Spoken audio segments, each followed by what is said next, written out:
los enlaces. Bueno, el cronograma. Lo voy a decir en forma oral, así que anótenlo. Sería. Nosotros hoy, bueno, tenemos la clase de Sor Juana, que hay 2 clases, pero vamos a hacer esta, la parte, digamos, teórica, ¿sí? El viernes que viene debería subir la consigna, pero ya, que sería el viernes 24, pero ya la tienen, porque como primero novena la tenía, me parecía justo que ustedes la tuvieran, ¿sí? El 1 de octubre nos juntamos a ver Dante y Petrarca, que es la última clase teórica, que ya está publicada, eso espero, a ver, voy a chequear eso. Sí, la clase 08, Dante y Petrarca, y repasaríamos dudas de la consigna, ¿sí? Eso ocurriría el 1 de octubre. El 8 de octubre tengo entendido que no hay clases, ¿sí? Es así, ¿no, Marcela? Sí, ahí va. Es feriado, profe. Sí, es el puente por el feriado largo, pero en lugar de hacerlo puente, empieza el viernes 8 y el lunes también. Bien, alegría total. Bueno, entonces el 8 no tenemos. El 15, esperen que el primero era que nos juntábamos a ver Dante y Petrarca. El 8 habría que publicar algo, y el 15 podemos. Si ustedes necesitan juntarnos a tener otro Zoom, ¿sí? Por dudas o lo que fuere, y el 22 sería el día que tienen que hacer el trabajo. Creo que hay un alien en el... entonces, lo del 15, yo había pensado en dejárselos para que ustedes lo usen para escribir, para estudiar, para lo que fuere, pero si necesitan, nos juntamos, ¿sí?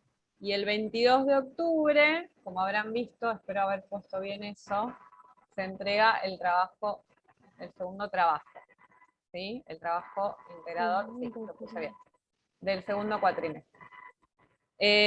Y después nos juntaríamos... Perdón, profe, la interrumpo para recordarle nada más, que con ese segundo trabajo integrador tendrían que presentar el primer trabajo que tuvieron menos nota. Bien, exacta, gracias Marcela. Vos anota todo, Marcela. Sí, estoy haciendo eso, por eso me acordé. Gracias. Eso que dice Marcela, ese día, el 22 de octubre, las personas que tienen que reescribir el trabajo 1, tienen que adjuntar los 2 trabajos, el trabajo 1 y el trabajo 2, ¿sí? Bueno, como dijimos recién, primero voy a hablar de Sor Juana y después voy a hablar de la consigna, pero voy a responder solo esta pregunta de la consigna porque si no nos vamos por las ramas.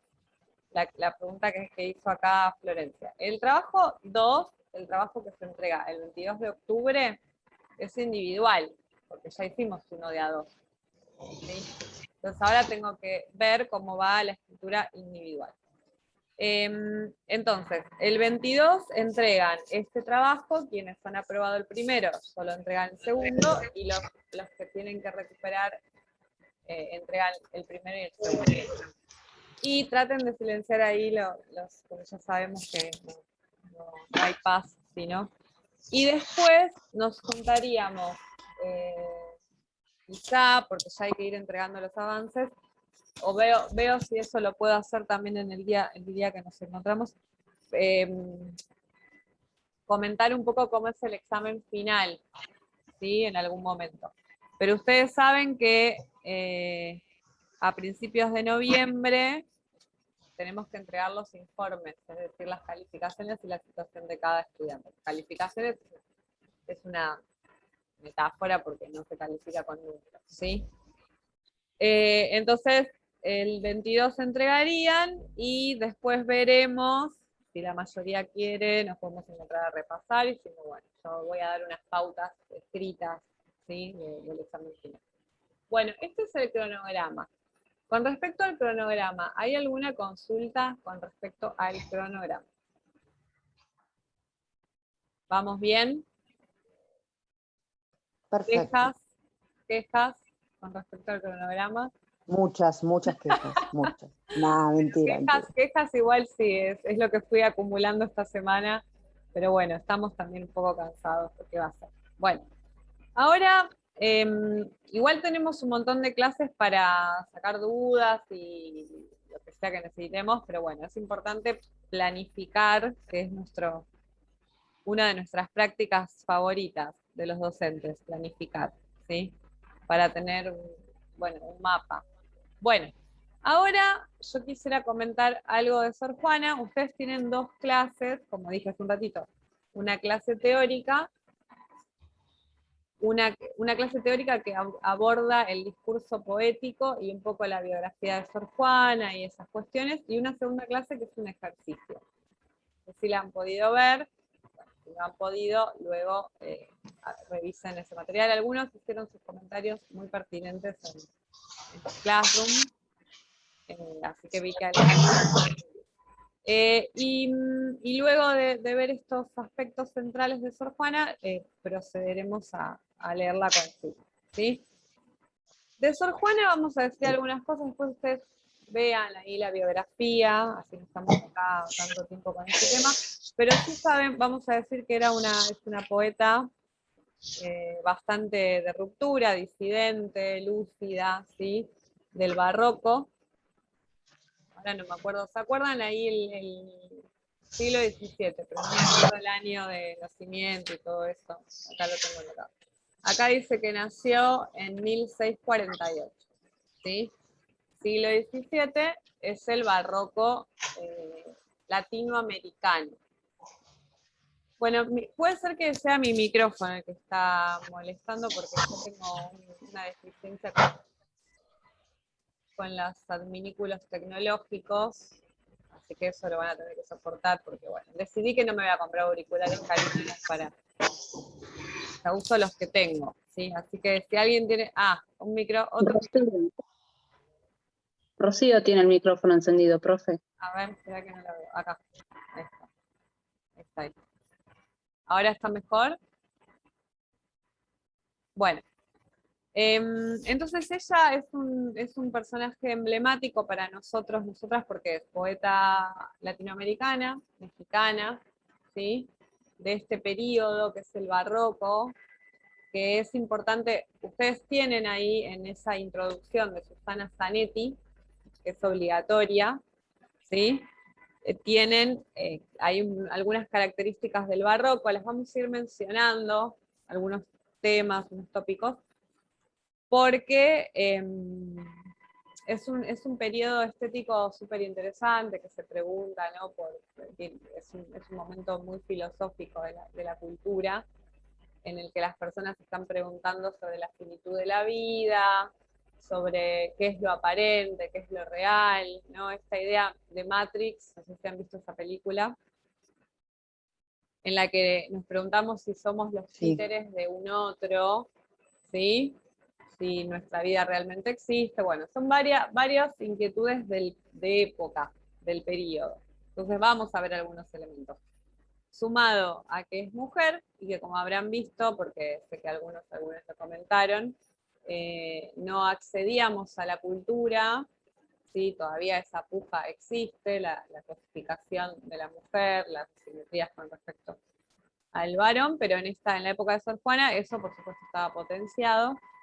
Entonces en ese contexto del barroco, de México, de ser colonia española, ser mujer, bueno, ella genera toda esta literatura, ¿sí? Entonces hay que destacar, por eso le dedicamos 2 clases, ¿sí? Como habrán notado, en el recorrido que propone el diseño curricular para primer año, que es desde la época clásica grecolatina hasta el barroco, bueno, es muy difícil hallar voces femeninas, ¿sí? Pusimos a Safo, pusimos a Hipatia de Alejandría, que no está como contenido priorizado porque es una filósofa, y a Sor Juana. El resto, varones, ¿sí? Porque además digamos, abarcamos literatura hispana, ¿sí? Porque podríamos ir a otras lenguas, pero ahí priorizamos un poco esto. Y bueno, tenemos de la contemporaneidad Dolores Reyes, para que ustedes vean, ¿no?, la importancia de qué pasa ahí con la voz femenina, incluso con la teoría. Acá tenemos a Susana Zanetti, que era especialista, ella ya falleció en Sor Juana, en literatura latinoamericana, fue mi profe en Latinoamericana 1, y bueno, tratar de equilibrar cuando nos toque hacer nuestras secuencias, nuestros planes de clases, poner voces femeninas, voces trans, ¿no? O sea, distintas voces. A veces es difícil por los periodos, pero hay que hacer el esfuerzo. Yo encontré algunos datos, dice 10 datos que quizás no conocía sobre Sor Juana, que me gustaron. Bueno, a ver, decía alguno, no los 10. Bueno, no, son 35 en realidad, pero nada, mentira. Bueno, el primero es su fecha de nacimiento es un misterio. Recién vos decías una fecha y acá yo veo que no se sabe. Puede haber nacido en 1651, como bueno. Sí, por ahí entre es parte 1651 y 1648. O sea, después aprendió a leer y a escribir a los 3 años. Sí, eso lo dice Zanetti. ¡Qué increíble! Sí, sí, era autodidacta. Sí, tiene, ¿qué más? A ver, nombra otro. Se crió con los abuelos, la biblioteca de la pasó su infancia, sí, y entre los 6 y los 8 años escribió su primera obra literaria, una loa, breve pieza teatral, que dedicó a la festividad católica del Corpus Christi. Aprendió latín a la perfección. Antes de ser monja, trabajó para la corte de los virreyes de la Nueva España. No soportó el régimen de vida de las monjas carmelitas y renunció.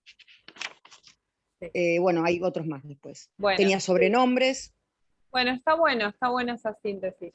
Esto lo que estás diciendo vos, Ana, está en la introducción que yo subí en la primera clase de Sor Juana, que es el estudio preliminar de Susana Zanetti. Es obligatorio, ¿sí? Tienen que leer ese estudio y en el trabajo, si mencionan a Sor Juana, dar cuenta de esa lectura del prefacio del estudio preliminar, pero esto que decís es así, ella era una niña precoz intelectualmente, ¿no?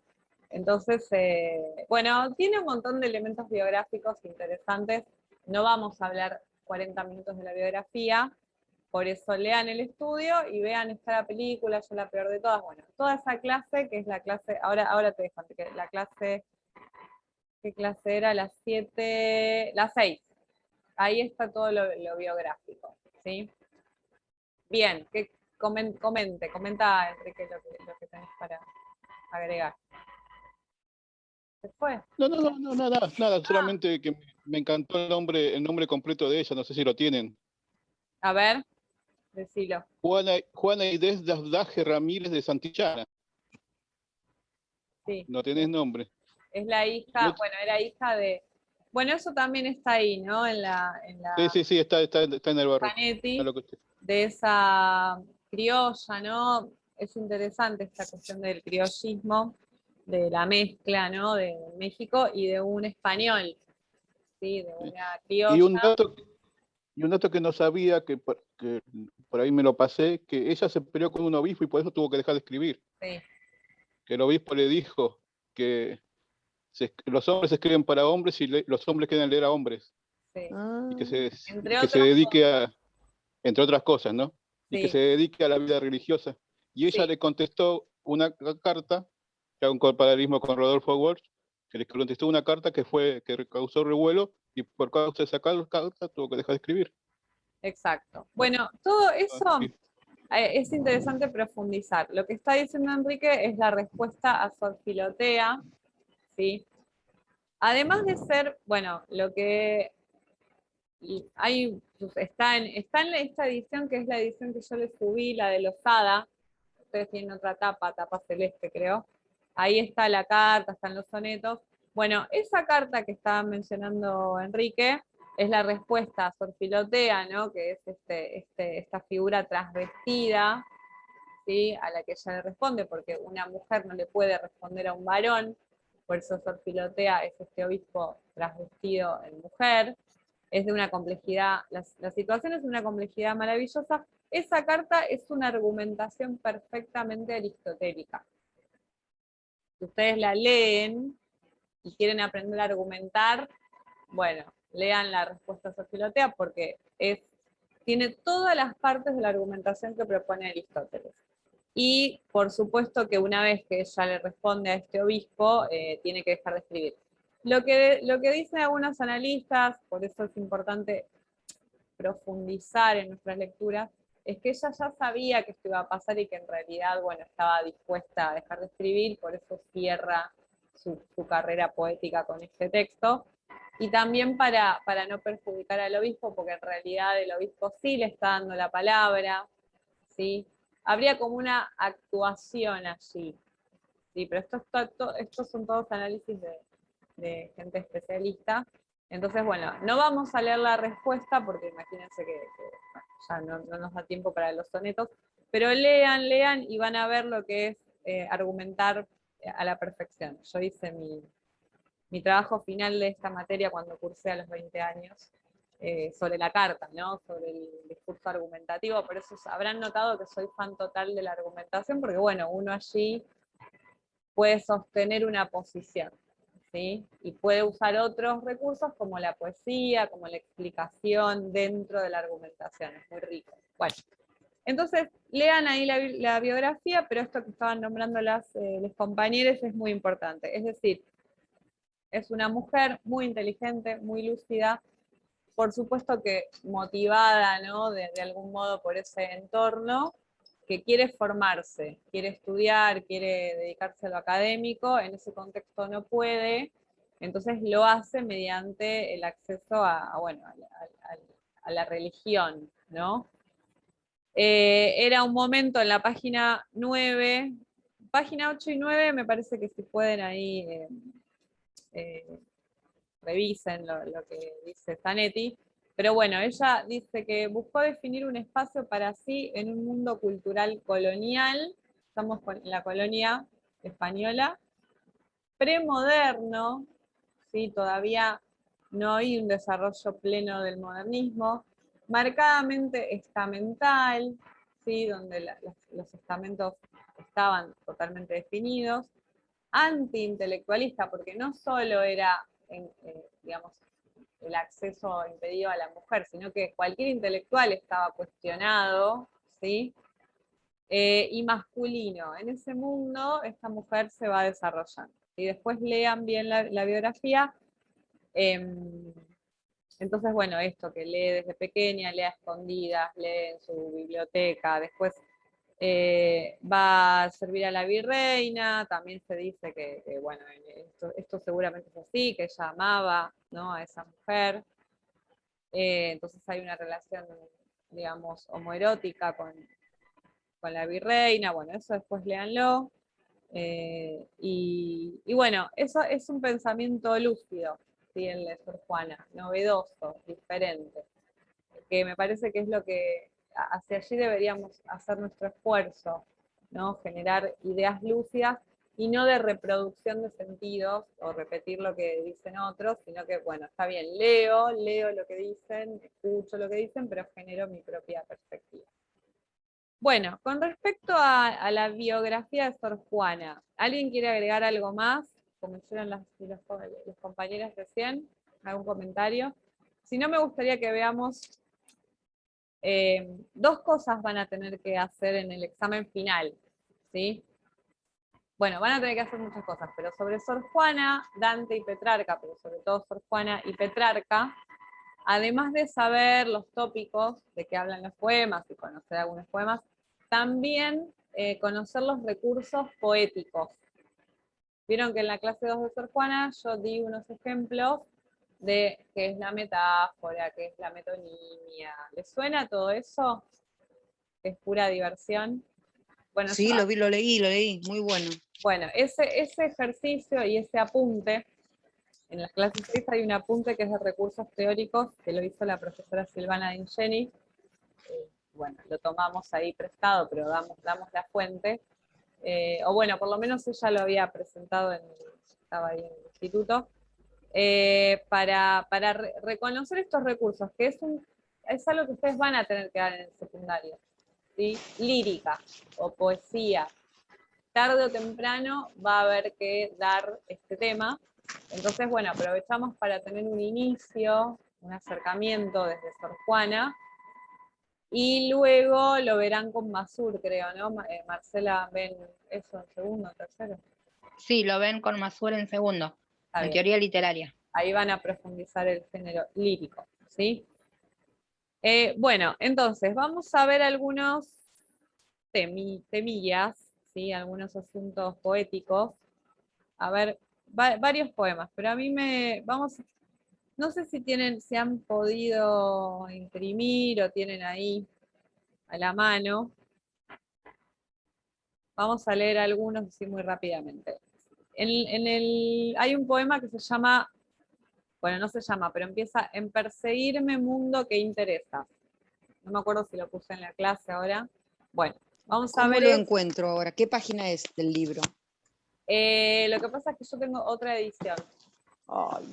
Está en la clase que subió, está analizado ese poema. Bueno, busquen ese. Ahí está, ahí está. Ahí En la está. clase. Gracias, Enrique. Y después vamos a mirar el poema de Miró Celia una rosa, ¿sí? Miró Celia una rosa, para ver unos tópicos del barroco, ¿sí? El tópico del Carpe Diem. Siempre, vieron acá los nombres son todos re nacionales y populares, ¿no? Todo en latín, todo en griego, pero bueno, así vamos accediendo. Nunca en guaraní. Bueno, entonces, ese poema lo voy a leer, está analizado, pero vamos a repasar algunos recursos poéticos. Los recursos poéticos son algunos artilugios que usan los poetas, primero para demostrar que escriben y digamos, la maestría en la escritura. ¿Sí? Porque no es fácil usar, no es que se despiertan los poetas y mágicamente les viene el poema como la musa. Alguien me preguntó algo sobre la musa de Homero, que creo que fuiste vos, Julieta. Es Calíope, te lo respondí, no me acuerdo dónde, si en el Classroom o por mail, por Classroom. Esto de, por eso me acordé, ¿no? Por esta idea de la inspiración que viene de afuera, entonces me inspiro y escribo. Bueno, eso en la modernidad se deja de lado, ¿sí? Y empezamos a pensar en la escritura como un trabajo constante, permanente, como un ejercicio, ¿no? Todos los días, escribir un poco. Entonces, acá vamos a ver lo que hace Sor Juana con eso, lo que es el arte de la escritura. En principio, estos poemas que yo les presenté a propósito son los sonetos, que es un tipo de composición, que esto está en la clase, ¿sí? Clásica, composición clásica, cuya estructura es fija y siempre se repite la misma estructura del poema, ¿sí? Si nosotros conocemos el soneto a la perfección y sabemos su estructura y su rima y los recursos, después podemos analizar otro tipo de estructuras no tan fijas, pero con esto tendríamos una base bastante sólida, ¿sí? Por eso yo elegí los sonetos, pero ella tiene la redondilla, ¿no? Que son todos tipos de poemas, ¿no? Tipos de formas poéticas. La redondilla, el soneto, la lira, y todas tienen distintas características. ¿Hasta acá vamos bien con esta idea de los distintos tipos de poemas que existen?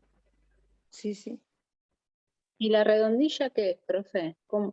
Bueno, yo no sé si ahí mencioné la de hombres necios que acusáis a la mujer sin razón, sin ver que Sí. sois la ocasión. Bueno, ese poema, que es una estructura más larga, mucho más extensa, por ejemplo, otro tipo de rima, es una redondilla, ¿sí? Pero lo que ahora, no se preocupen, lo que ustedes tienen que saber, claro, es una gran redondilla, léanla. No puse la redondilla como para analizar porque la pueden acceder de forma autónoma, pero lo que ustedes tienen que entender es que hay distintos tipos de poesía. Sí, eso sí. Entonces tenés la lira, el soneto, la redondilla, después hay poemas libres y después va a haber poesía narrada. Por ejemplo, cuando veamos en cuarto La Vanguardia, lo que va a hacer la vanguardia es poner en discusión este tipo de estructuras. Pero no para llegar a discutir la estructura hay que conocer la estructura, lamentablemente, ¿no? Entonces sepan eso, ¿sí? Después con Masur van a profundizar en los tipos, que son temas de teoría, pero bueno, yo siempre estoy ahí robando temas por de todos lados, pero bueno, si no, no se puede hablar de literatura tampoco. Entonces, este tipo de poesía, este tipo de estructura es muy fijo. Siempre que ustedes vean esto que vamos a analizar ahora, van a decir, ah, esto es un soneto. ¿Sí? ¿Por qué? Porque como dije en la clase, todo esto está en la clase, sin nadie entre en pánico. El soneto es una composición que tiene 4 estrofas, ¿sí?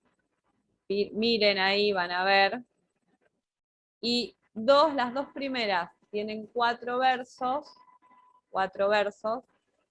y las últimas 2 tienen 3 versos o 3 líneas.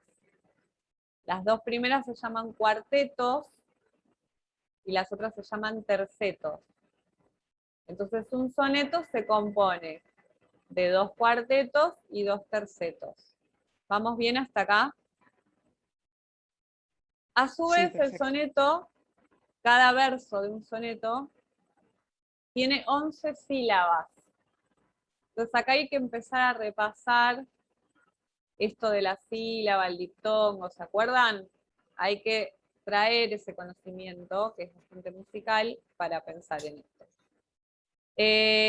Entonces, cada verso de un soneto es un verso endecasílabo, se llama. Un verso de 11 sílabas es un verso endecasílabo, ¿sí?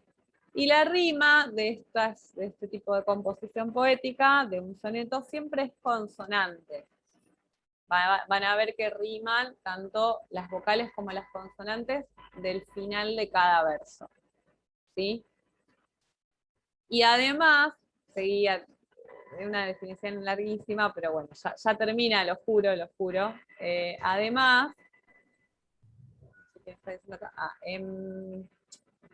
tiene, dije, endecasílabos, rima consonante, y los versos, cuando un verso tiene más de 8 sílabas, se lo denomina verso de arte mayor, son versos largos, ¿sí? Cuando tiene hasta 8 sílabas o menos, son de arte menor. Ah, gracias, Julieta. Sí, está bien, me imaginé que algo técnico había pasado. Bueno, entonces, síntesis de lo que dije recién, y está también en la clase, y me lo pueden preguntar, o las chicas también lo tienen. Un soneto es un tipo de composición poética que se caracteriza por tener 2 cuartetos y 2 tercetos, de versos endecasílabos, cuya rima es consonante, y son versos de arte mayor porque tienen más de 8 sílabas. Cuando un verso tiene más de 8 sílabas, y yo quiero marcar la rima, ¿se acuerdan que la rima se marcaba A, B, C, D, ¿no? Todos los que terminan igual, ahora lo vamos a ver, está en la clase también, se les ponía la misma letra para decir el verso 1 rima con el verso 2, o con el 3, o con el que sea que rime. Entonces se marcaba con letras.